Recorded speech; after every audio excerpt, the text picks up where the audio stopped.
দেশের বিভিন্ন জেলায় জুলাই সনদের আইনি ভিত্তি ও পিআর পদ্ধতিতে আগামী জাতীয় নির্বাচন ফ্যাসিস্ট সরকারের সকল জুলুম নির্যাতন, গণহত্যা ও দুর্নীতির বিচার দৃশ্যমান করা সহ ৫ দফা দাবিতে বিক্ষোভ মিছিল করেছে বাংলাদেশ জামায়াতে ইসলামী।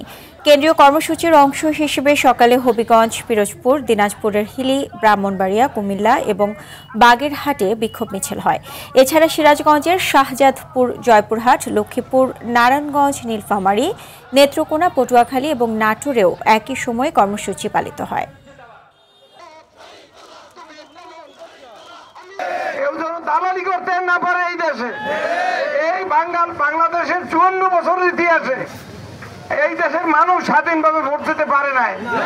যে জুলাই বিপ্লবের সৈনিকরা আমাদের অধিকার ফিরে এনে দিয়েছে, সেই জুলাই সনদের ভিত্তিতে ছাড়া ফেব্রুয়ারি মাসে নির্বাচন কি মেনে